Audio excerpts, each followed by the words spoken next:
Bonjour à toutes et à tous, bienvenue sur Grand Lille TV, votre chaîne d'information régionale en ce vendredi 8 mars. Avant toute chose, vos prévisions météo avec une journée de répit avant de nouvelles dégradations prévues ce week-end.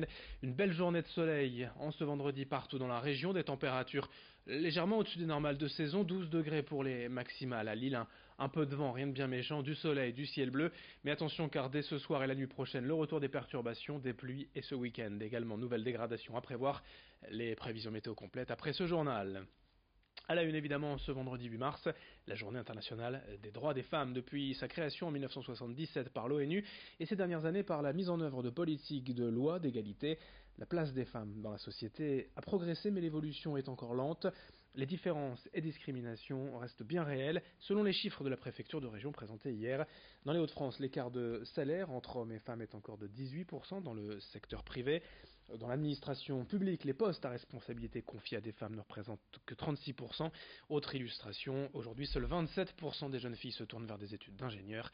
Le détail de cette étude avec une responsable de la préfecture au micro d'Idil Gunaï. Il y a un certain nombre d'actions qui ont déjà été mises en place et des plans d'action qui se mettent en place. Et néanmoins, on continue d'avoir des chiffres qui évoluent très lentement parce qu'il y a toute une acculturation à faire. Il y a un travail sur ces fameux stéréotypes qu'il faut remettre en cause systématiquement, revoir.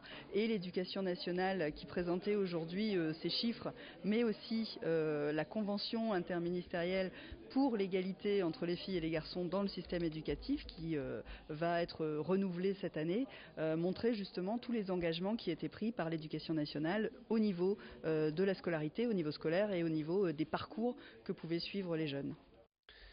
L'actualité du jour marquée également par la colère, la réaction des surveillants de prison après l'agression de deux d'entre eux en début de semaine à Condé-sur-Sarthe en Normandie et par un détenu radicalisé. Dans la région, le personnel pénitentiaire se mobilise, comme ici à Vendin-le-Vieil, près de Lens. Hier, les surveillants ont organisé un blocage, un filtrage à l'entrée de la prison, afin d'entamer des discussions avec leur direction. Ils dénoncent de nouveau leurs conditions de travail, le manque de moyens humains et matériels, les risques inhérents à leur poste. Selon les syndicats, trop peu de surveillants osent aujourd'hui manifester par peur des sanctions. Écoutez un responsable syndical au micro de Rémi Desremeaux. Surveillant pénitentiaire est très mal reconnu. Au niveau salaire, on est très mal payé. Il faut savoir qu'un jeune surveillant va démarrer à 1 400 € net par mois, avec tous les risques qu'il comprend. Le truc, moi je trouve ça inadmissible, c'est qu'un élève qui démarre à l'école nationale de l'administration pénitentiaire, on va lui retirer sa nourriture. C'est-à-dire qu'aujourd'hui, il est obligé de payer sa nourriture pour être formé, et ça, moi je trouve ça inadmissible, quoi. Mais au niveau de la base, je trouve qu'on est très très mal reconnu, quoi. Il faut savoir que le dernier discours de notre ministre de la Justice a annoncé qu'on était surpayé. Donc je vois pas où on peut dire on est surpayé, sachant qu'on prend des risques tous les jours, quoi. Dans ce journal également, la problématique douanière dans la région à l'approche du Brexit. Les douaniers calaisiens sont en grève depuis le début de semaine et le trafic transmanche s'en trouve très ralenti. À la gare Lille-Europe également, les douaniers doivent gérer environ 1500 voyageurs par jour et tout comme leurs collègues du littoral, ils déplorent le manque d'anticipation, le manque de moyens en vue du Brexit. Une fois la sortie du Royaume-Uni appliquée, il y aura de nouvelles missions, la taxation ou détaxation qui pourrait rapporter beaucoup à l'État. Les douaniers demandent donc des renforts d'effectifs et une revalorisation salariale. Écoutez l'un d'entre eux devant la gare Lille-Europe au micro de Xavier Silly. L'État nous dit qu'il faut supprimer des fonctionnaires parce que il y a pas, voilà, on est en déficit. Et là, on a l'occasion de taxer les voyageurs en dehors de l'Union européenne, c'est-à-dire les Britanniques, comme font tout, comme fait la Suisse, Andorre et compagnie, ou même les États-Unis. Et nous n'avons pas les moyens pour mettre en place ce processus de taxation, quoi. Et même les usagers qui voudraient se faire rembourser la taxation, peut-être qu'on ne sera pas en capacité de le faire non plus. Parce qu'on va devoir, une des nouvelles missions, c'est la détaxe. C'est-à-dire tout passager qui a dépensé plus de 300 € et qui est citoyen non européen, on pourra lui rembourser la TVA. Et donc à l'heure actuelle, personne n'est formé à ce truc, au niveau matériel et au niveau même infrastructure.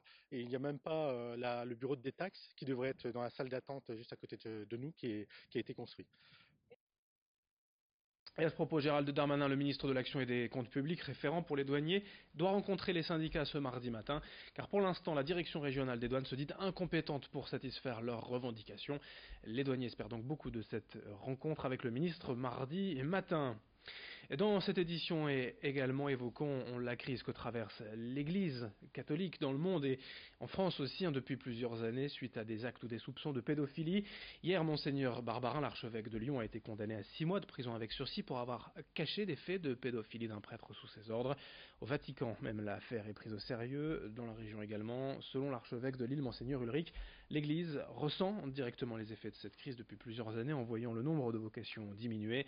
Ainsi, à la rentrée prochaine, le séminaire de Lille n'accueillera aucun candidat. On fait le point sur cette situation délicate et la prise en charge des victimes par l'Église au micro de Vincent Vieillard. Monseigneur Ulrich, l'archevêque de Lille.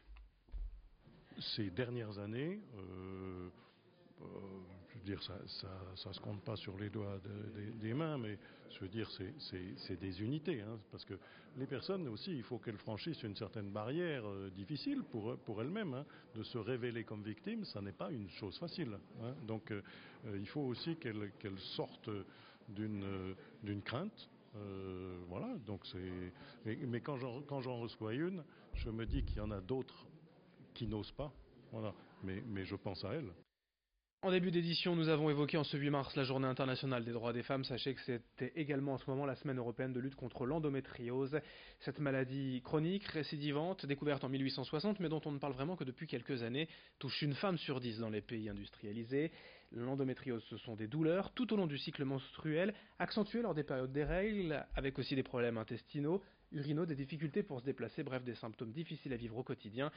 Et une maladie encore difficile à dépister dont les traitements n'existent pas réellement pour l'instant. Explication complémentaire au micro de Lucille Berthe Constant. Il y a une actualité importante autour de cette maladie de l'endométriose pour deux raisons. La première, c'est que probablement les médecins sont beaucoup plus à l'écoute qu'avant sur la problématique des douleurs anormales pendant les règles. Le deuxième point, c'est que probablement il y a eu une augmentation des performances de diagnostic par les radiologues qui pratiquent des échographies et IRM. Donc ces examens sont beaucoup plus performants et permettent de porter ce diagnostic.